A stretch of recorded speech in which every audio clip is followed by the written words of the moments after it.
नाज़रीन, तिफी बट की मुबैना पुलिस मुकाबले में हलाकत के बाद तदफीन तक खुसूसी रिपोर्ट आपने मुलाहिजा की है। इसी पर मजीद बात करने के लिए स्टूडियोज में हमें ज्वाइन किया है शराज निसार ने। शराज, बहुत शुक्रिया। Thank you. शराज, सबसे पहला सवाल आपसे मेरा ये है कि अब तिफी बट के बाद, उनकी हलाकत के बाद मुबैना पुलिस मुकाबले में गोगी बट कहाँ है और मुतज़ाद इतलात इसके हवाले से आ रही है।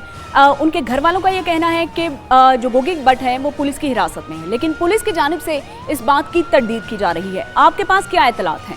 बिल्कुल, बहुत शुक्रिया सोनिया। इसमें ये है कि हम सबका ये फ़र्ज़ है कि हम इन्वेस्टिगेट करें और असल हक़ाइक़ जो हैं वो अपने नाज़रीन तक पहुँचाएँ जी। जिस तरह ये पता चला था कि गोगी बट जो है वो उसको पुलिस ले गई और उसके घर वालों की तरफ से भी एक बयान आया, लेकिन आज हमारी उसके घर वालों से भी बात हुई है, पुलिस अफसरान से भी बात हुई है। उसके घर वालों ने ये कहा है कि गोगी बट पुलिस के पास नहीं। अब ये असल हक़ाइक़ हैं क्या? तिफी बट की तदफीन के बाद जिस तरह ख्वाजा तारीफ गुलशन और तिफी बट के भाई अजहर गुलशन ने, जो एक बहुत बड़े ताजर रहनुमा हैं, उन्होंने तिफी बट के पुलिस मुकाबले से पहले और बाद में दो अपने ऑडियो बयान जारी किए और उसमें ये कहा, पाकिस्तान की आला सियासी शख्सियात का नाम लिया कि अगर मेरे भाई को कुछ हुआ, ये बयान था जो पहले था। फिर उसके बाद ये कहा कि मुझे गिफ्ट दिया गया है तिफी बट की लाश के हवाले से। तो जब तिफी बट को दफनाया जा रहा था तो ख्वाजा अजहर गुलशन उस वक्त खामोश थे। फिर उन्होंने एक विक्ट्री का निशान भी बनाया, तो बहुत बड़ा जनाजा हुआ, नो डाउट। तो ये इंतहाई मोतबर ज़राए ने इस बात की तस्दीक की है कि अब डील क्या हुई।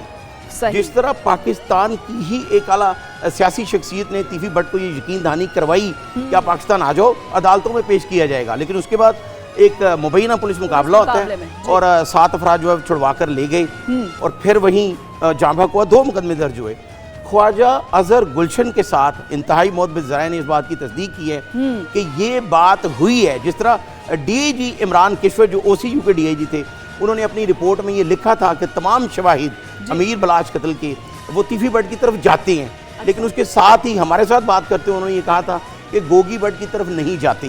सही। अभी चंद रोज कबल अच्छा, इसमें शराज जो मुतज़ाद इतलात ये भी हैं कि गोगी बट ने खुद तिफी बट को पाकिस्तान बुलवाया था। इस हवाले से आपके पास क्या इतलात हैं? बिल्कुल, आप ठीक कह रही हैं, ये इतलात हैं, लेकिन इसमें बिल्कुल भी हकीकत नहीं है। अच्छा।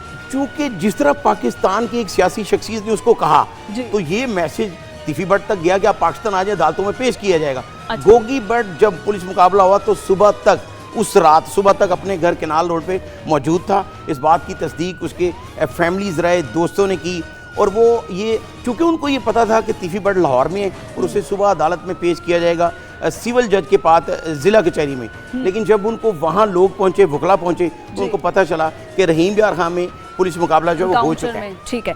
अच्छा, मुझे यहाँ पर ये भी बताते चलें कि इस दुश्मनी में जो तिफी बट का बहन वही था, जावेद बट का कत्ल हुआ, ठीक है, उस हवाले से ताज़ा तरीन अपडेट्स क्या हैं आपके पास? बिल्कुल, ये जो दोनों शूटर पकड़े गए थे, अजहर और इलियास, उन्होंने ये इल्ज़ाम लगाया था कि जो अमीर बलाच जो टीपू का ड्राइवर था आरो भट्टी, उसने सारा ये प्लान किया, हमें पैसे दिए और हमें घर लेने का कहा गया, लेकिन आज तक आरो भट्टी सामने नहीं आया। अच्छा। उसमें ये आया था कि अमीर मसहब टीपू ने प्लानिंग की, लेकिन जब अमीर मसहब टीपू आया तो कोई ऐसे शवाहिद सामने ना आने पर उसकी भी जमानत जो है वो कन्फर्म हो गई। लेकिन अब जावेद बट कत्ल केस का जो वो ट्रायल होने जा रहा है, उसमें अमीर मसहब और बाकी जो दोनों शूटर हैं अजहर और इलियास, उन्होंने भी अदालत में पेश होना है, वो ट्रायल में वो जाएंगे। आरफ भट्टी के बारे में डीआईजी इन्वेस्टिगेशन जो ज़िशान रज़ा हैं, उनका ये कहना है कि उसको भी गिरफ्तार किया जाएगा ताकि इस दुश्मनी में कोई अबहाम बाकी ना रहे और किसी ग्रुप के बारे में ये ना कहा जाए कि उसको पुलिस गलत सपोर्ट कर रही है। अच्छा, अब मेरा सबसे आखिर में आपसे ये सवाल जो बहुत अहम है, तिफी बट की इस तरह मुबैना पुलिस मुकाबले में हलाकत के बाद क्या मैसेज जाता है उन लोगों को जो कि अवाम में आज भी खौफ की इलामत समझे जाते हैं? देखिए, बड़ा अच्छा सवाल किया आपने। मैसेज तो ये गया, तिफी बट खुद भी कहता था कि मैंने टीपू ट्रकावाला को कत्ल करवाया और बलाज के भी शवाहिद मिले, लेकिन अगर अदालतों के जरिए मुल्जमान को सजा दिलवाई जाए तो फिर क्राइम कंट्रोल होता है। लेकिन इस तरह भी जो मैसेज गया है, अब ये बात बन चुकी है, जिस तरह एक मीम्स बन रही है कि जी गोगी बट के साथियों से छुड़ाने नहीं आएंगे। तो हम अपना प्रोग्राम खत्म करने से पहले ये बड़ी अहम बात है कि गोगी बट के हवाले से उसके फैमिलीज राय ने इस बात की तस्दीक भी की है कि गोगी बट को एक सेफ एग्जिट इसलिए दिया जा रहा है कि उनके पास ऐसे शवाहिद हैं कि गोगी बट बलाच कत्ल में नहीं है। और आप देखेंगी, नाजरीन देखेंगे कि चंद रोज बाद गोगी बट अपना एक वीडियो बयान जारी करेगा किसी बैरून मुल्क से। गोगी बट इस वक्त जो है वो ना पुलिस के पास है, ना वो अपने घर है। मामला तो ये है ना कि गोगी बट इस वक्त कहाँ है? गोगी बट जो है वो जो इंतहाई मौतबर ज़राए ने तस्दीक किया है कि वो पाकिस्तान से बाहर जा चुका है या जाने वाला है। और आप देख लेंगे वो चंद रोज़ में एक वीडियो बयान जारी करेगा कि बलाज कत्ल से मेरा कोई ताल्लुक नहीं,